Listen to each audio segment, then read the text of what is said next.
How old are you? I'll be 86 in November.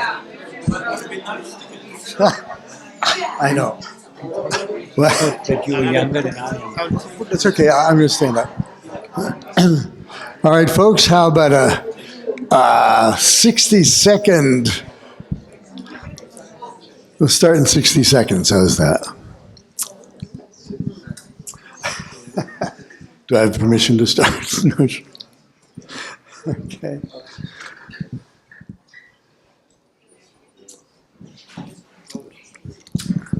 J. Bob again.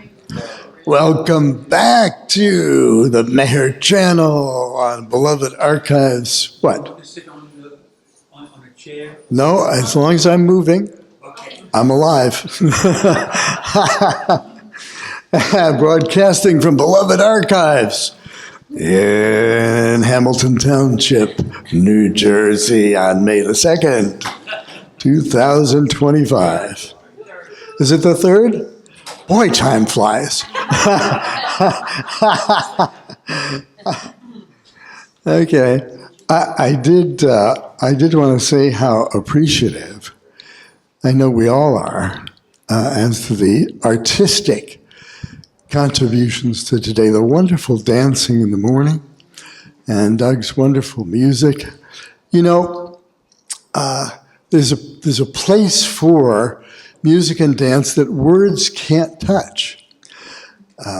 Words by their nature are based on separateness, on separate ideas.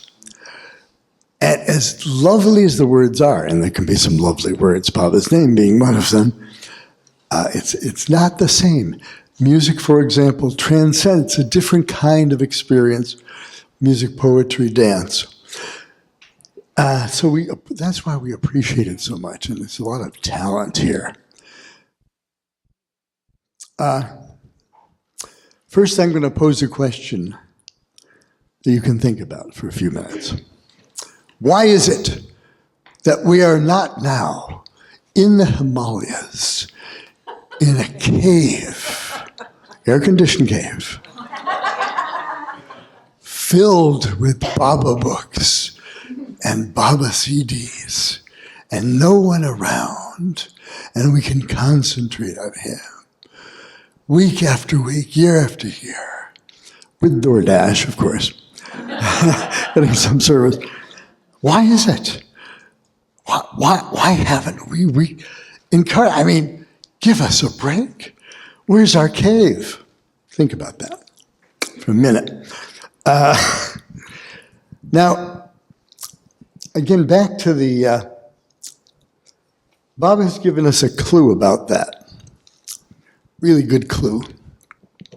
So back to this is the big play, the production, individual souls being infinite but not knowing. We're carrying around egos and personalities, whether we like it or not, but we're playing the play. Now, why here? Why now? There's a clue. Now, there's one thing about the Babas that you all know. You could do a book on this one paragraph. But it's interesting because in it, he introduces a new form of Eastern and Western spirituality that really had not been done before by the masters of the East. And certainly there weren't many masters of the West. And the quote is this: to penetrate into the essence of all being and significance. That is what we might call kind of aspirational or upward seeing, or the foundation of Eastern mysticism, our experience in the caves. That the world doesn't matter, the body doesn't matter. You find people like bridge figures like Ramana Maharshi, Nisargadatta, figures, Ramakrishna, figures who are kind of transitional figures who still saw the primary task of consciousness to penetrate into the essence of all being. And that would be usually meditation, sometimes self-disciplinary practices, everything like that. But Baba goes on, and he starts to make a transition here. He says, to penetrate into the essence of all being significance and to release the fragrance of that inner attainment. Remember we talked about, we can talk about it in physical terms, in terms of divine force. But in higher planes, it is more, it's like the fragrance of the spheres. To release the fragrance of that inner attainment for the guidance and benefit of others. It's the key. By expressing in the world of forms, truth, love, purity, and beauty, this is the sole game which has any intrinsic and absolute worth. All other happenings, incidents, and attainments in themselves can have no lasting importance. So, what is he introducing? Very radical concept in terms of centuries of mystical thought and previous avatars, and that is to release the fragrance of that inner attainment for whatever in the world. That's why we're not in the cave this time. It's a different kind. It's the difference between what could be called ascendant spirituality and descendant spirituality. And the key to it, if you get down to the nitty-gritty, really comes back to love and service. So it makes sense then, if you kind of look at Baba's literature and his wishes, you'll find that most of them have to do with activity in the world.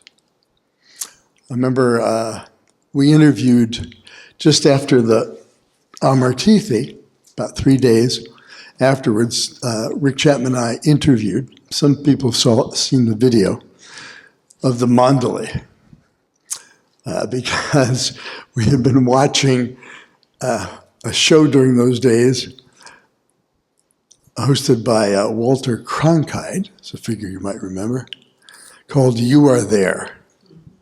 And it occurred to us that being at the time, about 6 to 8 Westerners, when Baba dropped the body, just after Baba dropped the body, that it was probably a pretty big time in history.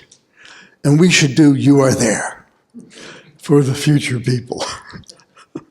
So we did an interview that for 40 years did not see the light of the day because both Rick Chapman and I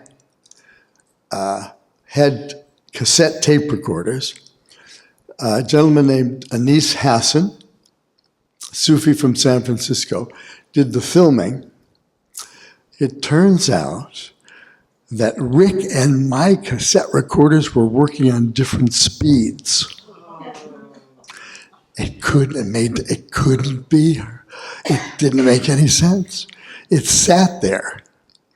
And finally, the technology caught up, and one of our colleagues, Victor Seckler, was able to remaster it. And squibs of it got published. Again, we tried to be kind of a little dumb, saying, well, in 200 years, what are they going to ask? And are they going to be conversant with Meher Baba's terms, etc.? So we kind of asked dumb questions, but we always got, the Mandalay gave us great answers. Remember, we just asked Adi, what is Baba's message? And he said very briefly, love God and love God in everyone because everyone is God. And that was a revolutionary message. Certainly the core message of Jesus and Buddha and certainly Ram and Krishna, but never had it been applied to people of the West. And so compressed in Baba's teachings. That was really quite amazing. Especially amazing because many of the scholars and the lower masters of the time, mostly from the East, said, you can't do this in the West. You cannot do this in America. It is too gross. Even Baba said it was gross. We are really gross.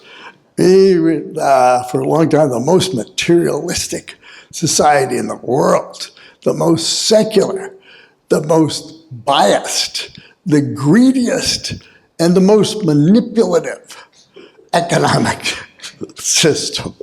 You do that, and you're going to try to do it over there? You're crazy. And sometimes an advanced being would come over here to give a talk or something like that and kind of seed things, and Inayat Khan and Vivekananda, etc. But it really, there was a seed, but people didn't think they could pull it off. Now, Mayor Baba says, this time we can pull it off. But there's a problem. Problem is, Mayor Baba promises, to the extent possible, that he is going to destroy our false egos. Right? And yet, survive and be effective in this crazy Kali Yuga. Can this be done? Figured, but it gets worse. It gets worse for Baba lovers. Then he says, oh, by the way, I talk about sanskaras. It's interpretation. This is not actual, but it's the essence. You know about sanskaras now. You didn't know that before. Nobody's been talking about sanskaras in the past. And I talked about layers of sanskaras. And the most basic sanskaras are the ones earlier in evolution. The most gross, the most dense. I'm going to do you a favor. Ordinarily, it takes thousands and thousands of lives to even get to those sanskaras.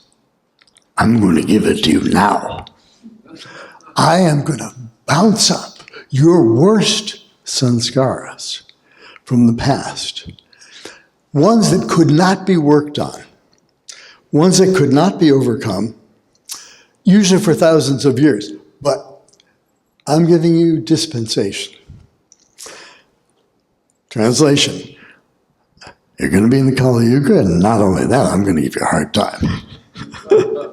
But it's going to work. Okay? And you're going to be able to do it. Now, so far it's abstract.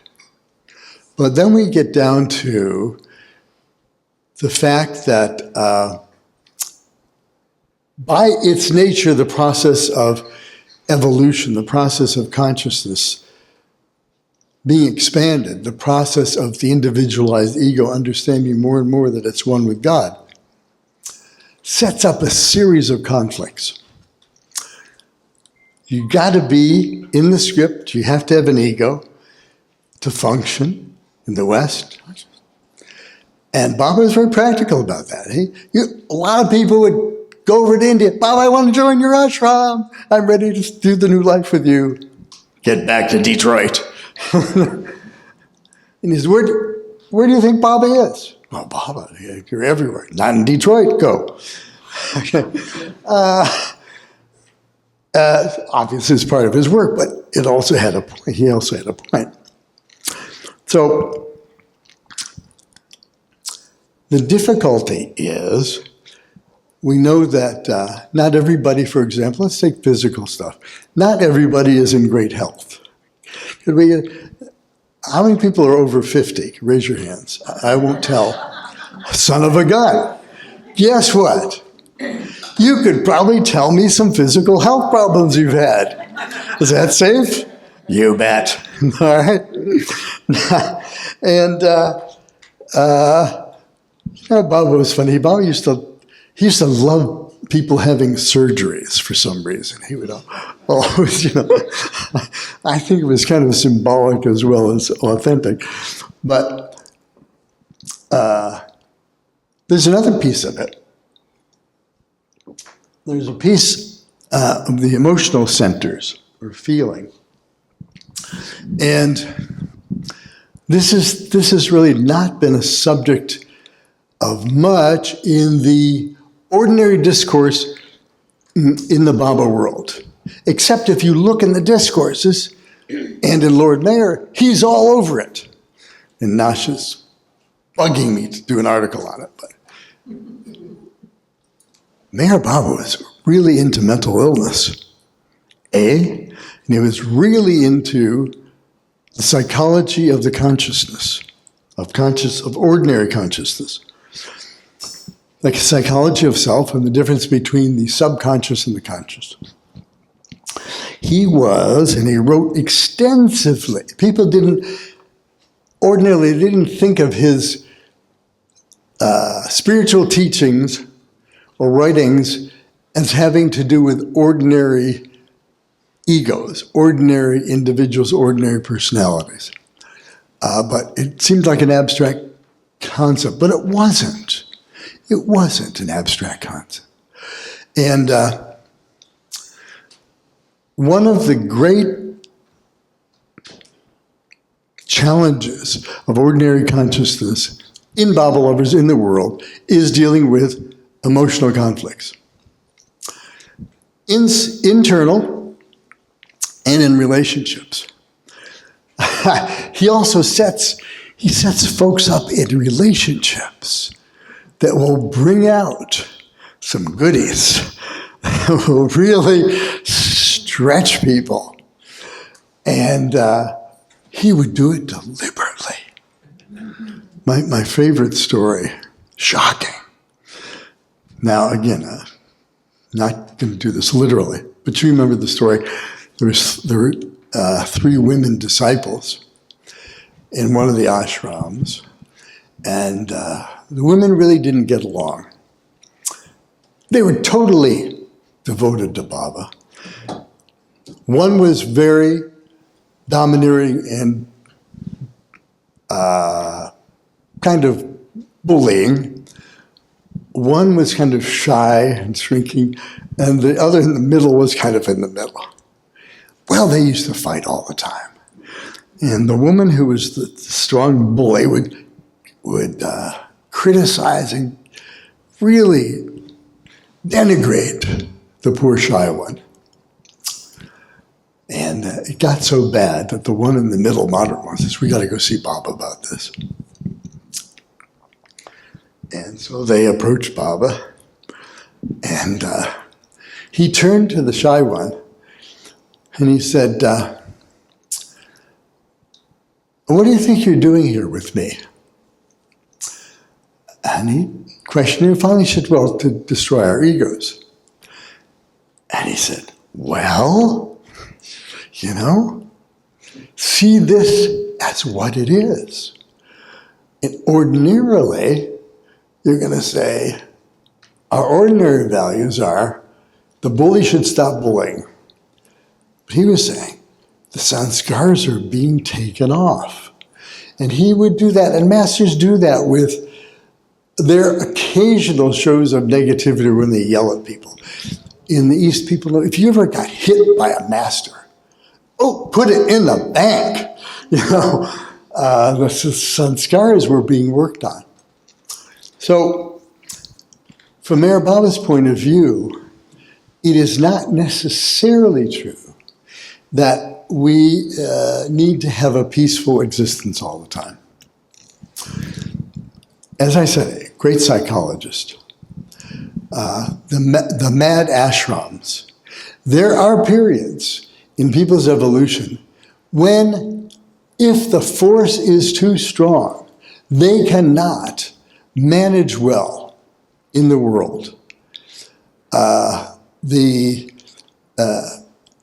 It's not so much mental. Mental is the mind. The mind can usually go off on, you can have really wild conspiracy theories and still be relatively functional.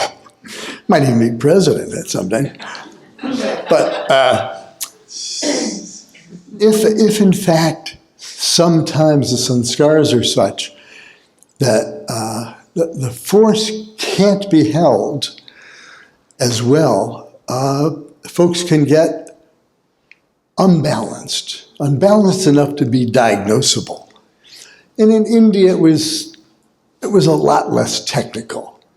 You were either making it or you were not making it at all. And there were places, we know a perfect master who used to hang out in a mental institution, don't we, in India. So there are these extreme cases, then almost for everybody else, there's something a little less extreme. And that is when the ego starts to get challenged and bitten away, getting loved by Baba. A couple things happen. One, the sanskaras that you've dealt with successfully get burned off. The next level comes up. That's one thing that happens. The second thing that happens is the ego gets really disturbed. The ego, the ordinary personality, loves its separation. I love it. I am the only one I really know, and I don't even trust me. It does not want to break. It does not want to expand. And Baba's love and force says, I'm going to push you. Remember, you're still a character.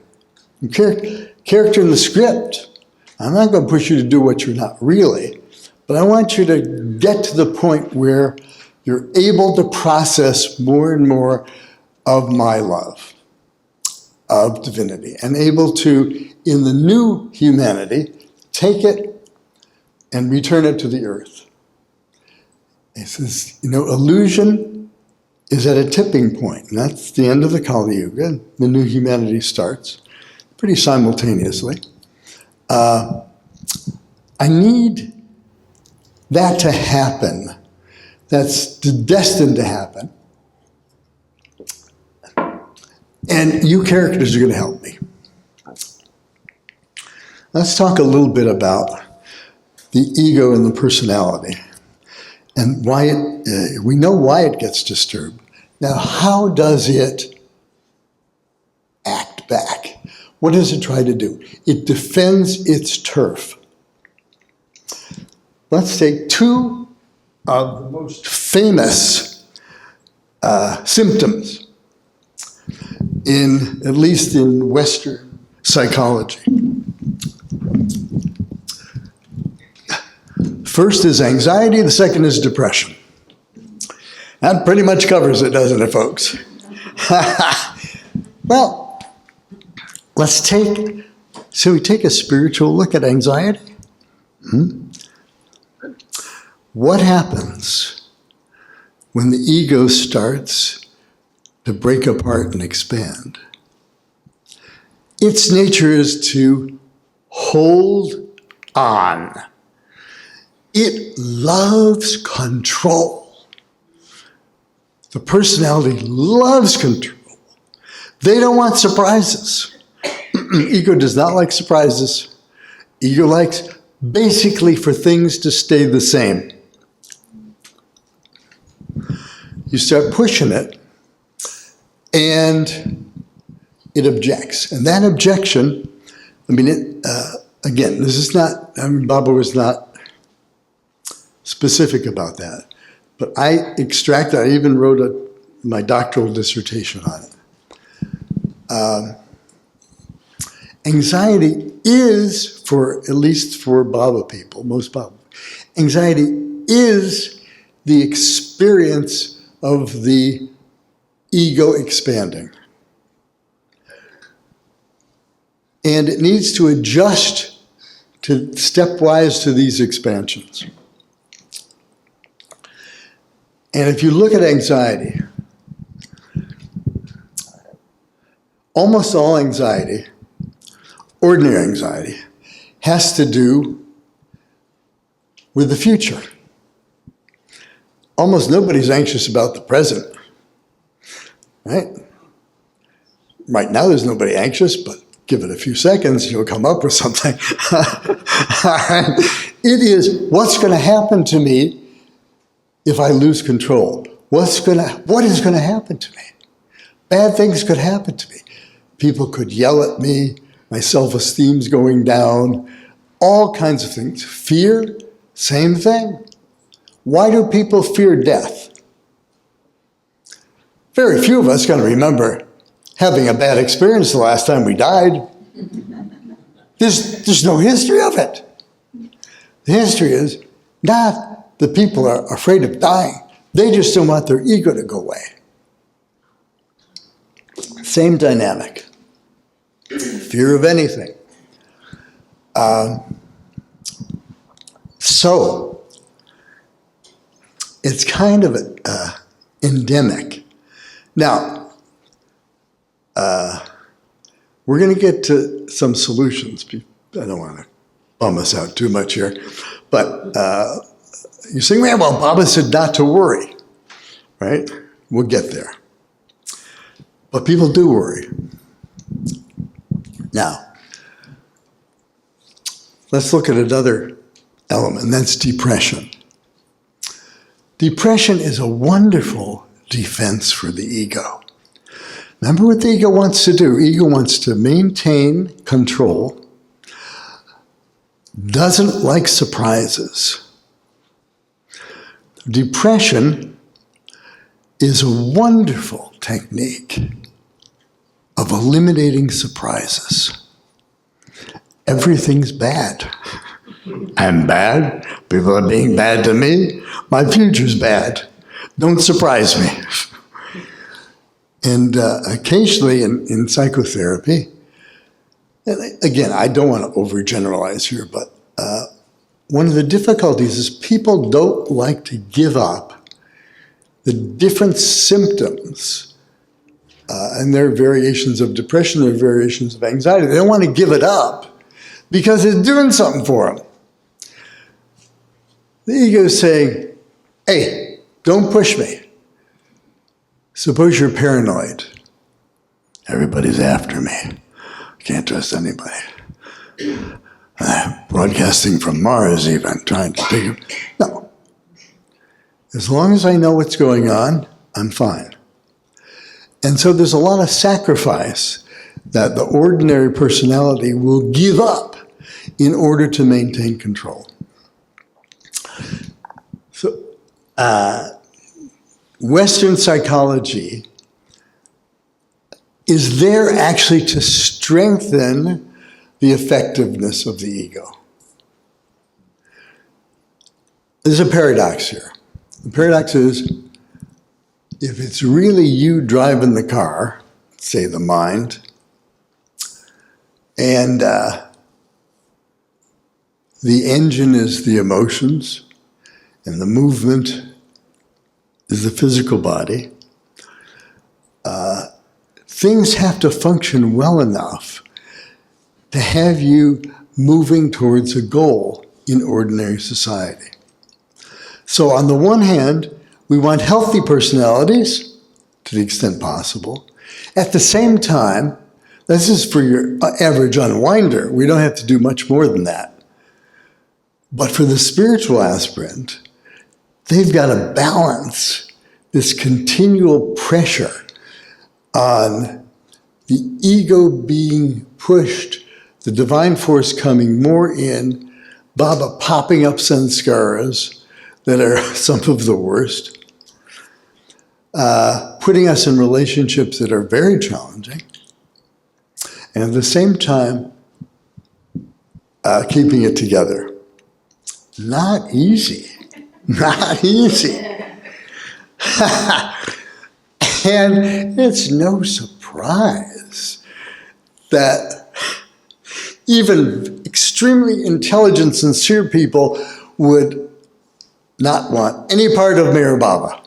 The six planers in India would run often when he came around. They're not dumb. They still had egos, right?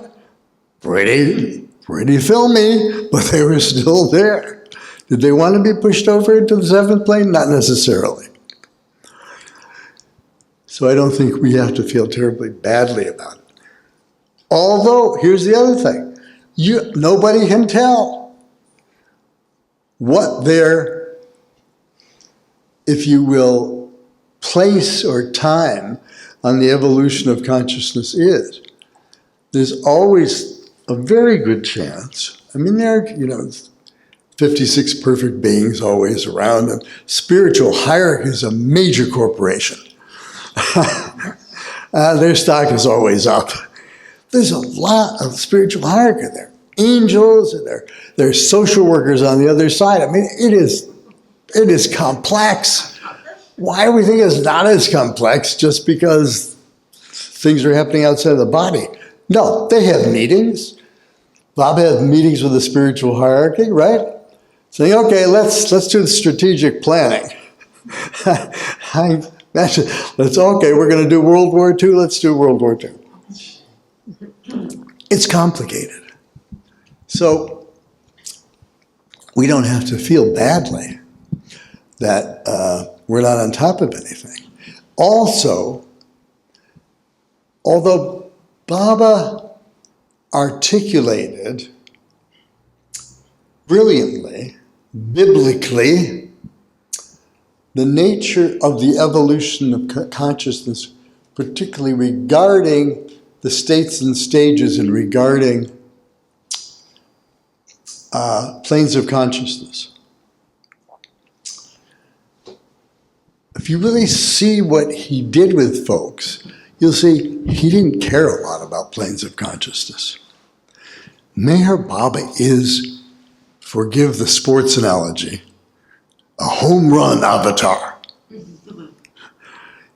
He, as far as he's concerned, in the script, the fourth or fifth planar, well, fourth we got to talk about, but this third or fifth planar is just as much a character as anybody whose evolution is not on the planes, and particularly a sincere spiritual seeker.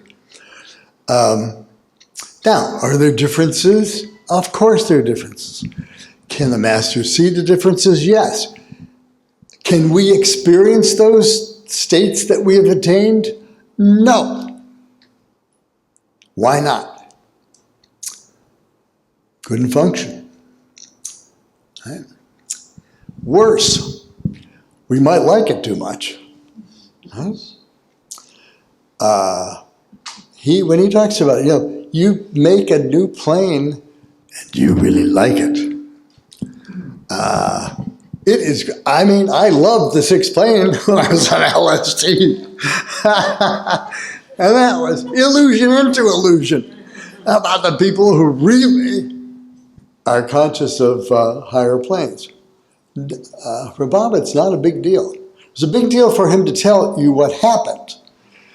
But we probably have several people here who are in higher planes of consciousness from their soul point of view, but have to reincarnate to work on the rest of stuff. And if, occasionally he gives glimpses, doesn't he? He'll give a glimpse of something that's a little otherworldly, but not a lot. I remember, you've heard of a guru named Kirpal Singh? Kirpal Singh was very popular here for a while in the 70s, 80s. A six-planer. And his technique, his methodology had a lot to do with the use of sound. And the people who followed him would have experiences. By the way, that's why half-baked gurus, well, half-baked, I mean, on planes, but not above the fourth plane, they're going to get people experiences. And that's a good way to get a following. In the West, that was the whole thing. People would meditate and they have experiences. The guru would collect a lot of money, etc. So Kirpal Singh comes to visit Meher Baba. And again, I'm not telling the story perfectly, but the essence of it. And, I think they're probably talking about things, I can imagine Kirpal Singh thinking or bringing up the fact, given the fact that you're the avatar, not many people are following you. So why don't you give them more experiences? Give them experiences. That not only will they follow you even better, but you get a lot of people. Baba says, no, I don't do that. Kirpal Singh says, yeah, but I've been over there in the West. You give them an experience. They roll with it. They love it.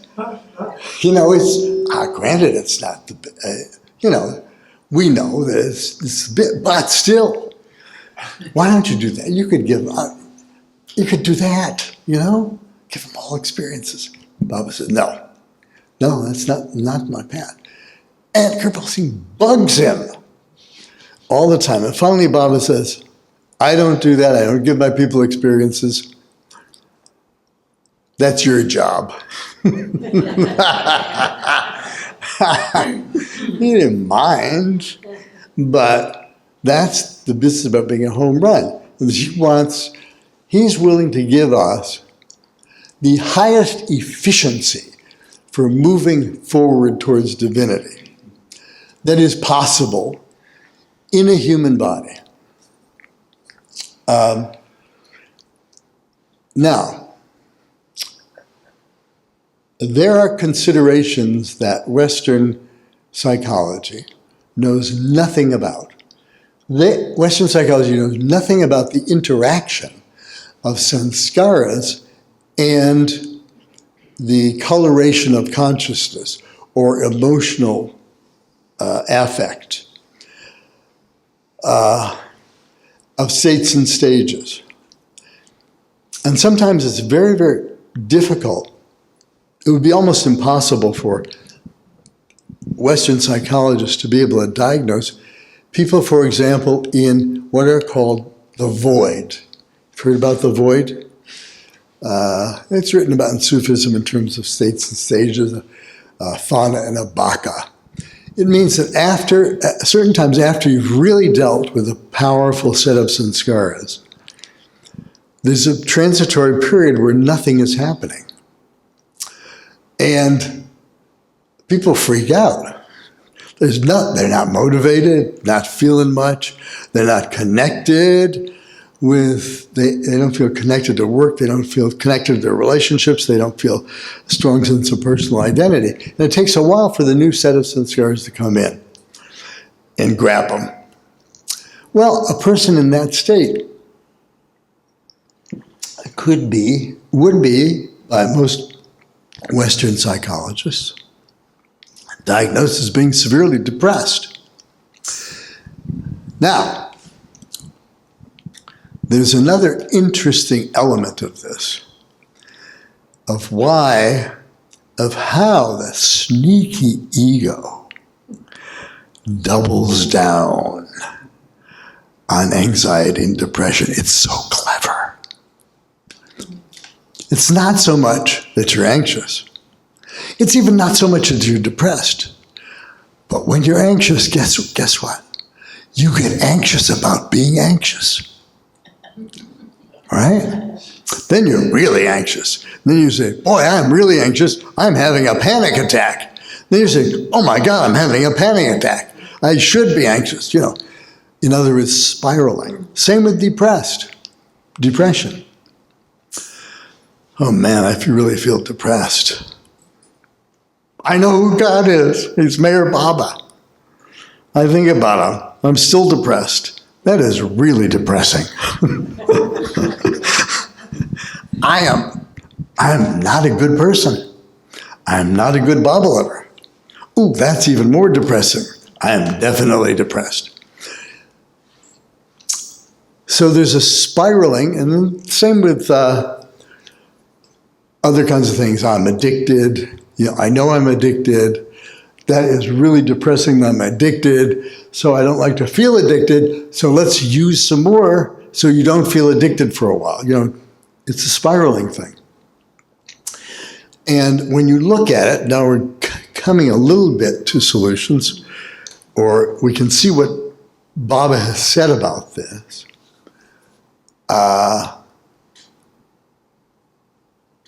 What does it say when you say or feel, I am anxious? That's a lot different than saying, I am God. Okay? So you're helping to define the ego as being the ego. Same with depression. I am depressed. That's who I am. That's what the mind is saying. Ego is saying, I'm depressed. You're depressed. Yes, you're a person. Basically, you're depressed, though. That's your identity. And that's why you hear almost everyone who complains emotionally using the word I and connecting it with the symptom. Well, Baba says you don't really have to do that. You don't have two things. One, you don't have to spiral.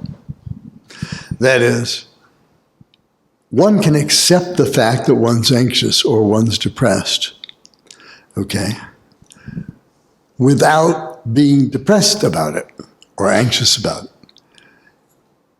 The related key is you don't use the word I. Now, I know this seems subtle, and it doesn't necessarily work with everybody. It works with some non-spiritual seekers too.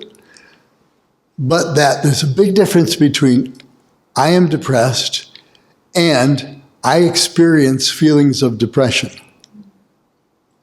Sounds close, doesn't it? I'm really anxious versus experiences of anxious are coming through my consciousness right now. And you see what the difference is. You haven't given up your faith that deep down you're really one with God, but you are conscious of the fact that the process of development is showing effects of the sanskaras burning off, of the ego successfully being challenged, of karmic relationships being balanced. Same with, I really don't like so-and-so. Well, that becomes a self-fulfilling prophecy. Because the ego says, you're right, man, oh, that schmuck. Yeah, really bad person. Of course you don't like him. And then you happen to be involved with them, it spirals. Did you see how they ignored me? I knew they were a clown, terrible person. So again, it's the ego saying, I dislike. Well, Mayor Baba doesn't dislike anything, neither does infinite consciousness. And even, for example, the saints, people on the fifth plane and up, they pretty much know that. They pretty much know that. That they really don't dislike anyone. They can be scared of masters who come around and zap them, but they really don't. So again, the ego loves this because it loves anger and it loves hate. Why? It makes the separation between one person even wider than another. Instead of unity, it goes into duality. And wasn't it Erich who used the example of people yelling at each other? And that they would tend to, if people yell at each other, tend to stay apart. But if they're in a love relationship, they tend to whisper more, come together more. So, if one looks at the psychology of unwinding in this way, I found it easy to understand why Baba talked about certain kinds of behavior. And he talked about, for example, selflessness or service. And he would say, if you love or help somebody else, you're forgetting yourself. Remember, Erich would talk a lot about forgetting yourself. What did that mean? Well, psychologically, it meant separating your experience from the tag of the ego. Very difficult in this society because everybody treats we treat each other as if we're separate, right? We really do. So in the play, the characters are separate, the personalities are separate, personalities are different, but their essence is the same. And I think one of the beautiful things about gatherings like this is, for a certain number of minutes, people forget about themselves and are participating in unity, and if not in exotic love, at least reasonable like. Okay? So anything from Baba's point of view that moves one closer to both nature, other people, and the world reflects love. In any kind of negative emotion, which is not really negative, but it's part of the process, tends to separate. So even kinds of things like, I am happy, sends out an implication, but the other people aren't. I'm in a great mood. They're miserable, okay? So that the ego jumps on anything. Ego loves pleasure because I'm experiencing the pleasure. They're not. Oh, I'd like other people to join me, but they can't. You know? Ego is very tricky. The personality is very tricky, and the personality is built in a way. They're all different, and egos use different defenses. And but Baba plows us through, and there is a part of us, us as a collective and us as individual souls, who knows that. Why else would we put up with Meher Baba? Right? I mean, that's crazy religion. Right? At one level, world's illusory. It's good to suffer. and you got to put your whole heart into it, and your priorities can't be material, all material. And you're not going to be happy. You're not ever going to be happy.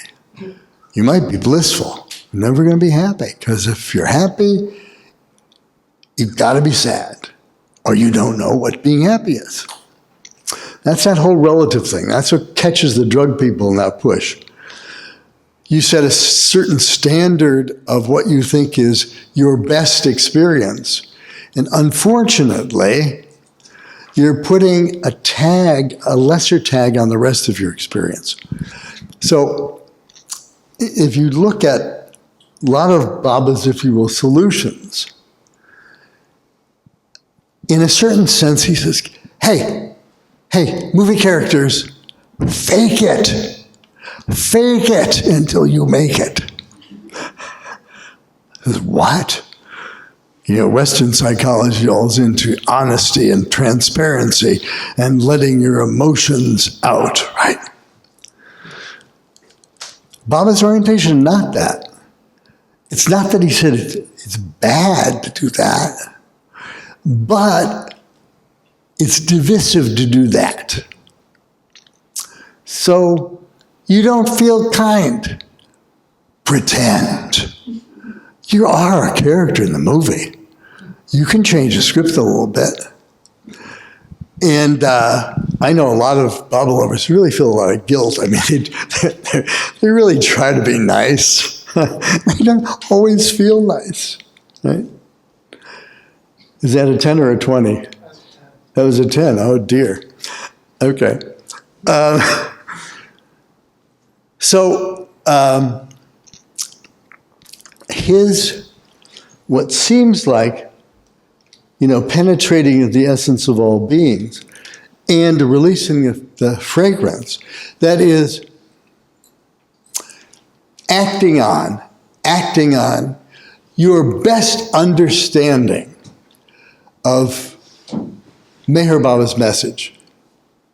And that's all you can do. All we can do is act on our very best understanding. We're not going to do it perfectly. But we can fake it. And that's helpful to other people. And if you practice faking it enough, you might even start believing it. And acts of selflessness or love are inherently reinforcing. They don't have an opposite. Unity doesn't have an opposite. Love really does not. Real love does not have an opposite. So, all of this gets, if you look deeper and deeper, it really gets metaphysically very complex. If you think God speaks is hard reading, that's nothing. The physics and chemistry of the world of the sanskaric and chakric development of human consciousness and the operations of karma are so unbelievably technical that it's really remarkable. We're just on the surface. There's going to be Sufism is going to be publishing a thing called the Amethyst Agenda soon. There'll be a series of talks given by what had been a very famous psychologist named James Mackay, who had a late experience of Baba coming to him in shocking alacrity over a night. And essentially enlightening him to an advanced state of consciousness where he could see how sanskaras worked. And in that set of talks, you'll see it really gets complex. It's as good as astrophysics. Now, it doesn't mean that it's that critical to understand all these things. Just from Baba, let's see. What do you say? Does anybody have a copy of God Speaks? Yeah, I do. Okay. Thank goodness. Beloved Archives has 200,000 other pieces of material. It's the best place to have all those things. And all right, I'm going to open to a chapter, my favorite chapter. I'm going to get a volunteer. It really gets complicated. It really gets complicated. Part 10. Do we have a volunteer to read the middle two paragraphs of the conclusion? It's my favorite part of the book. These middle two paragraphs. Okay.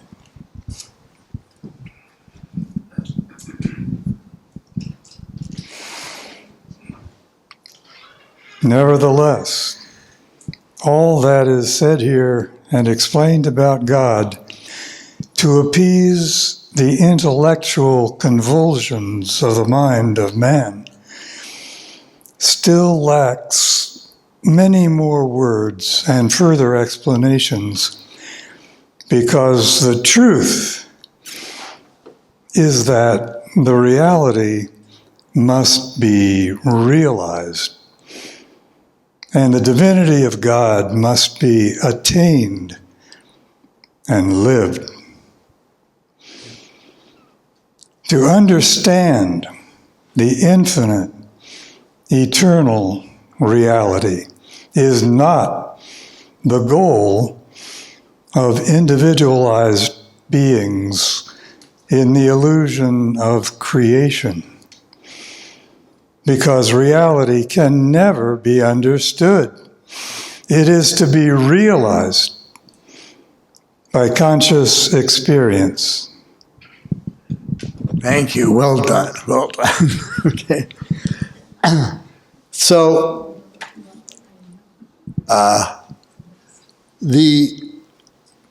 what Bob has set up is not a scholarly basis of a new religion. It is the acting of the best experience available to consciousness in the world and with other people. And that is a more effective practice than being in the cave. And even though one sometimes, I know I've fantasized putting on a robe and going to a nice cave and not having to watch television or social media, having nobody call me on the phone, just be imbued with the image and picture and name of Mayor Bob. What am I doing here, I'm saying? Is this purgatory? No, this is where the action is, folks.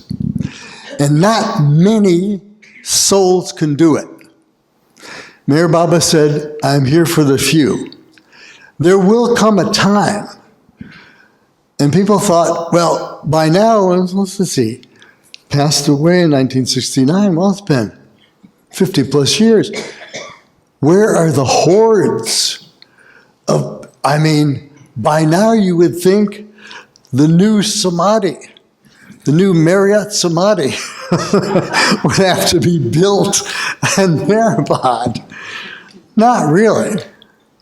Baba's doing pretty well in terms of gaining interest, and he's always out there a little bit. With the who and with the don't worry, be happy, and he's getting quoted more and more. And people are beginning to see his literature as being really very logical and very, very unifying. And the Christians are going to get onto it sooner or later, as well as the Muslims. They don't have to do too much.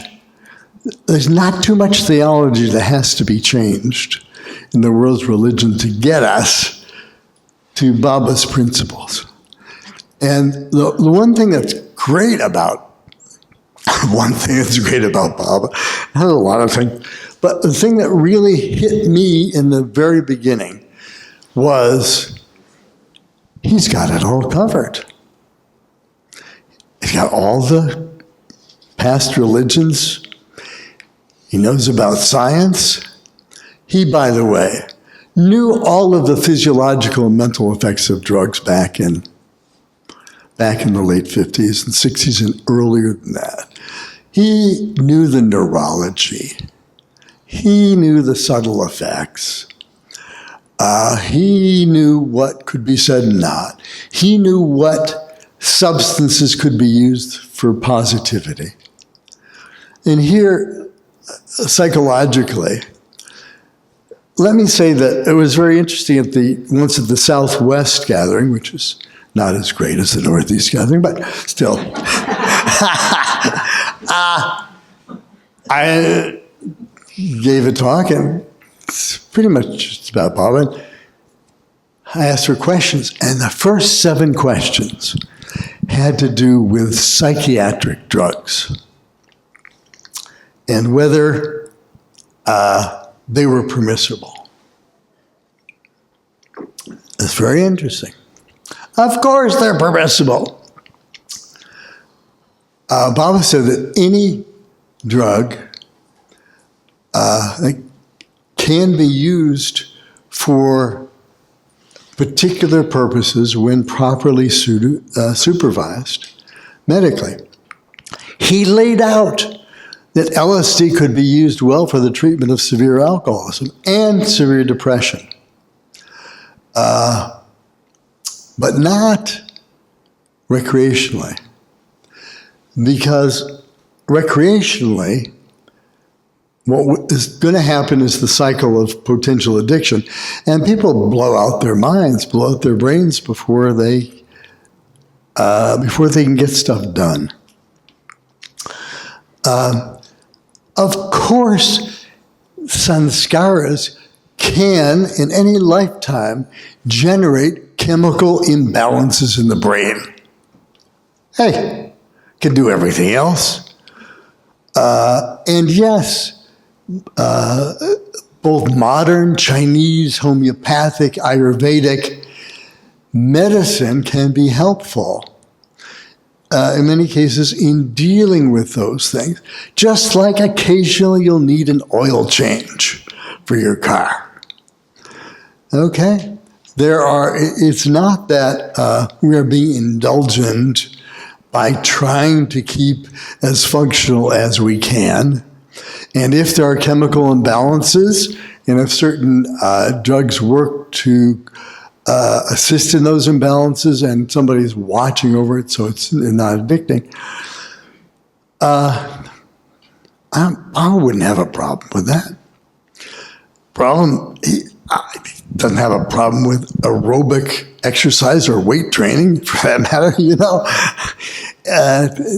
logical things we can do to keep the machine working well, diet, whatever.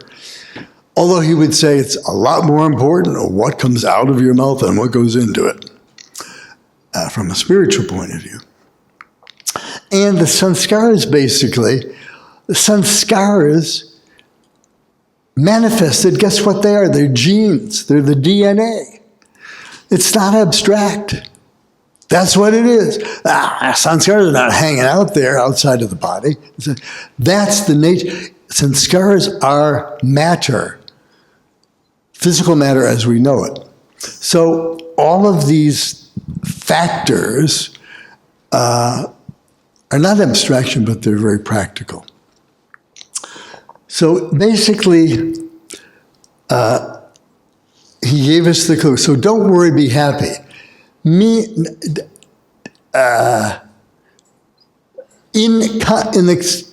Put together with, like his famous quote about bad thoughts, treat them like mosquitoes going around you, but keep a net. It's the separation of the part of you that knows that the real part of you is independent of this stuff, of the stuff that seems emotional, the stuff that seems to be mental conflict, of the stuff that's interpersonal conflict, that you can't repress them. Almost all religions want you to repress your negative thoughts and feelings. Bob has a twist. Doesn't want you to repress them, but he doesn't want you to express them. And it's not being good and bad. It's the question of what's helpful in terms of developing consciousness and keeping the ego at least under some control. If you can't control it, he does and he will. Well, there's a couple of things. Thank you so much for bearing with this. I hope it's a little resonant. You probably got some ideas about it too. Where are we in our program? Are we on time? Oh, yeah. What? Yeah, we're on time. We're on time. Okay, so I feel very depressed now, but you know, I wanted to save time. Yeah, that's right. This is terrible. I wanted to keep things open for reactions or questions or things like that. We can take 10 minutes for questions. Look at the selfless man. You're all awake. Pretty much. All right, is that okay? Can we do that? All right, and I'll try to be brief. Is that a traveling mic? Yes. Could be. For recording purposes.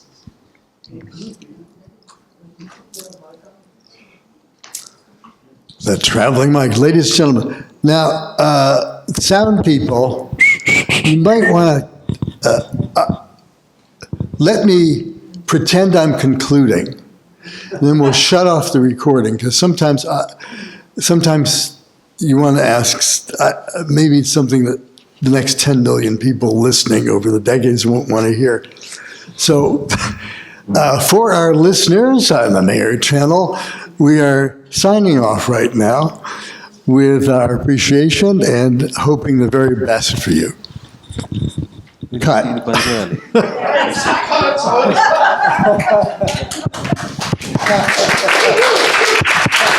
Hello, hello.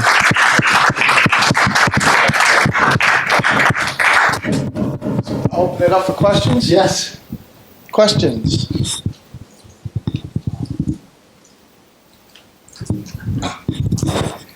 When was the episode when did that happen that you were describing when Jim Mackay had that transformation? I told you about dates, didn't I?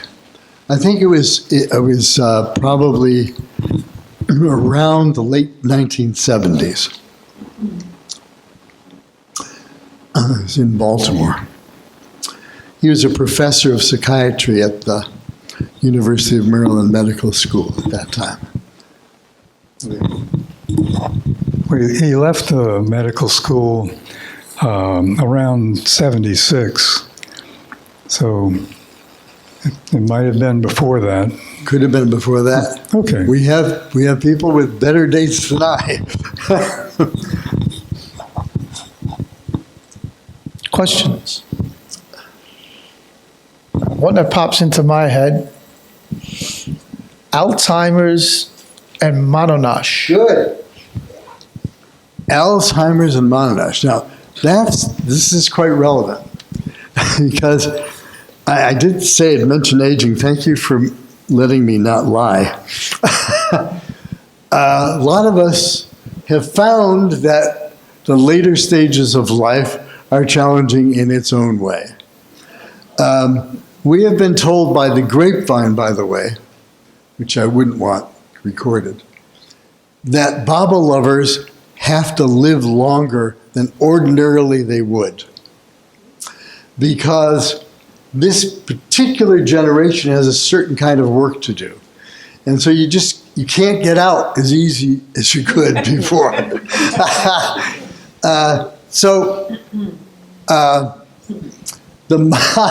The mononash of the mind really had much more to do, presumably, with the more subtle or mental world characteristics of consciousness than what we might call the proprioceptive part.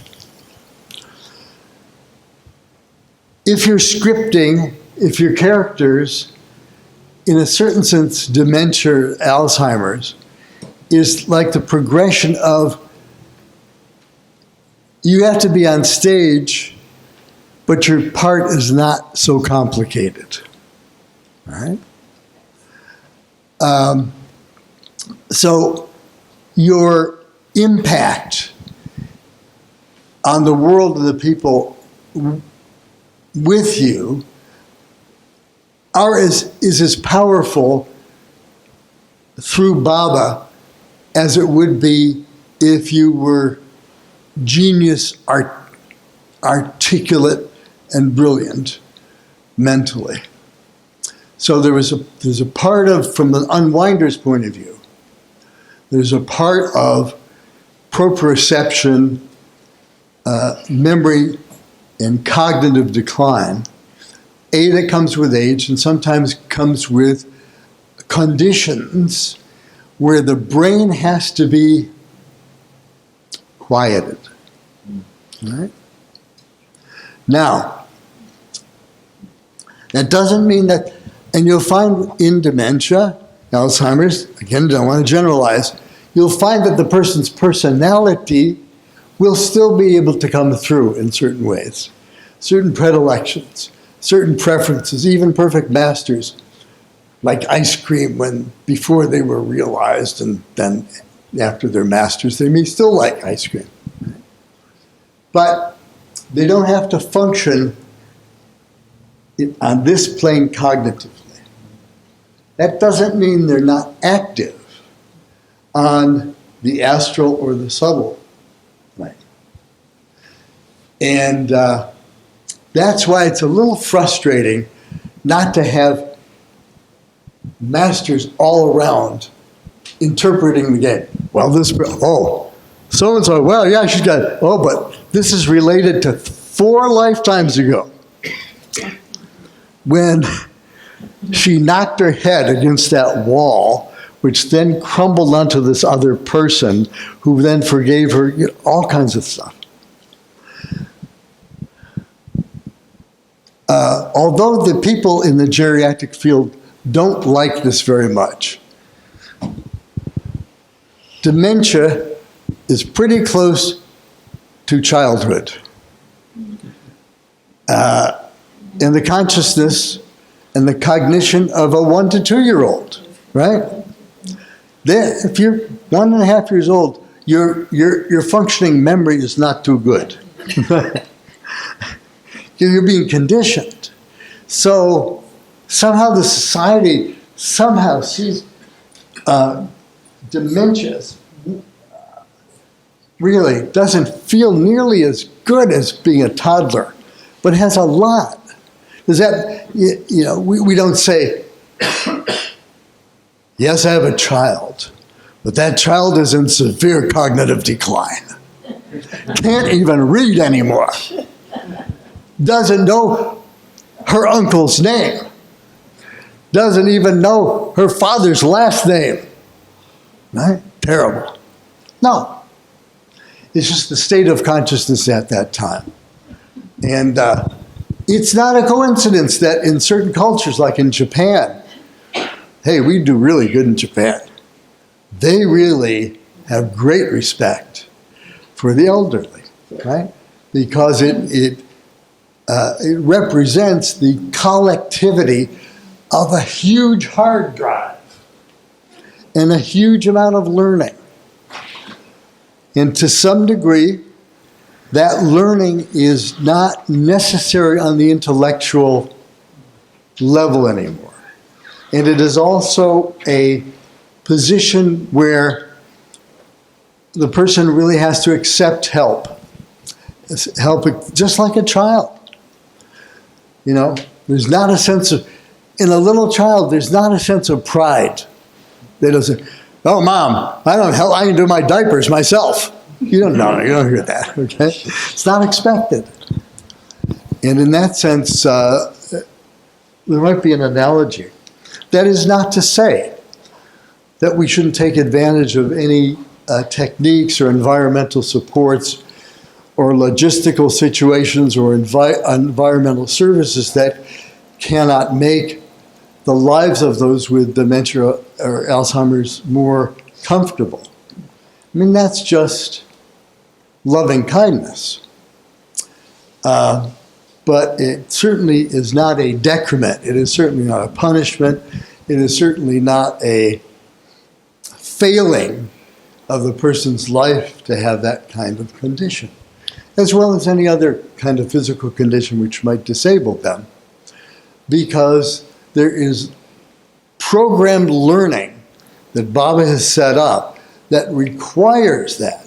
It even requires, I remember a situation. It was a Sufi friends who were trying to have a baby, and finally she got pregnant and had the baby. At that time, Murshid Mackay was the Murshid of Sufism, and the baby developed a terminal disease almost immediately and could only live for about 2 months. And this couple had been so looking forward to having a child, already named, I think it was a hymn. And I think to some of our surprise as students, Murshid Mackay said, well, let's have a celebration. And turned what was a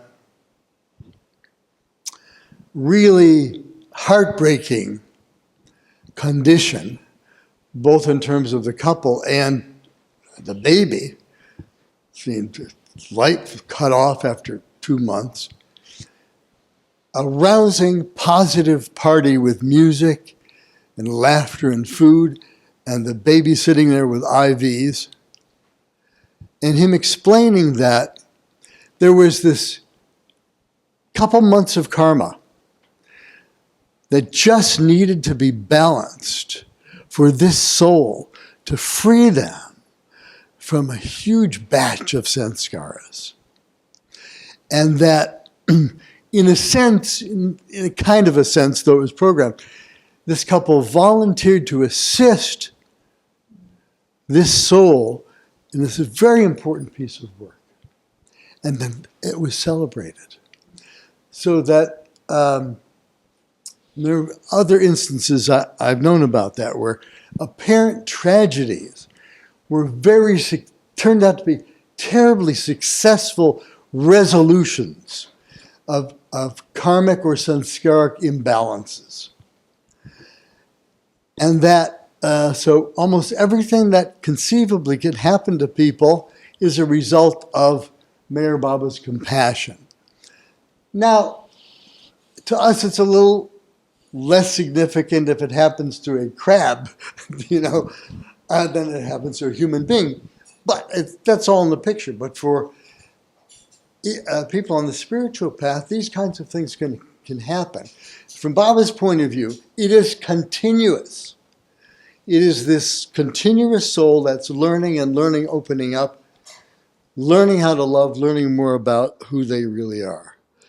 And these karmic events are absolutely necessary and helpful, even though they seem tragic. Can be as helpful as very, very happy things. So part of it is saying, don't worry about it. I do have it covered. You're doing great. You're doing your script. Yes, of course, if you can help anyone else, if you can be kind, if you can be loving, if you can remember me, if you can see me in others and in the world, in animals, who, thank goodness, a lot of animals don't have a lot of egos. My dog was as good a companion as any human I've been with, in a certain sense, in terms of ability for unconditional love. But again, they're going to get it later. They'll be challenged. They had a good time this going on. All right, well, I'll be good. Fantastic topic. Fantastic. And I This think- group is fantastic. Right, I think we could talk about this for quite some time. And who knows, maybe there'll be some time tomorrow to revisit some of these things, some of these questions. Yeah, if people can stay around, we're really going to open it up. I'm just going to sit around and throw in a comment or two. So, first of all, thank you. Thank you.